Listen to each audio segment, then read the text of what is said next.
আসসালামু আলাইকুম বন্ধুরা, আশা করি আপনারা ভালো আছেন। আমি আপনার সাথে এখন শেয়ার করব একটা এনজিও নিয়োগ বিজ্ঞপ্তি। ছোট একটি রিকোয়েস্ট, সকল চাকরি নিয়ে সবার আগে পেতে আমাদের চ্যানেলটি সাবস্ক্রাইব করে দিবেন আর ফেসবুক থেকে যারা আছেন পেজটি ফলো করে দিবেন। তো আপনার স্ক্রিনে দেখতে পাচ্ছেন নিয়োগ বিজ্ঞপ্তি, স্বনির্ভর সমাজ কল্যাণ সংস্থার নিয়োগ বিজ্ঞপ্তি। এখানে বেশ কিছু পদে জনবল নিয়োগ করা হবে, প্রায় 300টি পদে। প্রথম পদটি হলো প্রশাসনিক কর্মকর্তা, প্রধান কার্যালয়, একজন, শিক্ষাগত যোগ্যতা স্নাতক বা ডিগ্রি, বেতন 25,000 টাকা।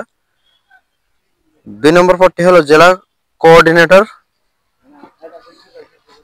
জেলা পর্যায়ে, পদ সংখ্যা 14টি, শিক্ষাগত যোগ্যতা স্নাতক বা স্নাতকোর্স, বেতন 20,000 টাকা। 3 নম্বর পদটি প্রোগ্রাম অফিসার, প্রতিনিধি উপজেলা বা থানায় একজন, শিক্ষাগত যোগ্যতা এইচএসসি পাস, পদ সংখ্যা 200টি, বেতন 16,000 টাকা। 4 নম্বর পদটি অ্যাকাউন্টস অফিসার, প্রধান কার্যালয় একজন, শিক্ষাগত যোগ্যতা গ্রাজুয়েট কমার্সের উপর, বেতন 20,000 টাকা। এখন আসে আবেদন প্রক্রিয়া। আবেদন করতে হবে তাদের জিমেইলে অথবা হোয়াটসঅ্যাপে অথবা ডাকযোগে। তো যারা আগ্রহী প্রার্থী তারা আবেদনটি সম্পন্ন করবেন। সবাইকে সালাম, আসসালামু আলাইকুম।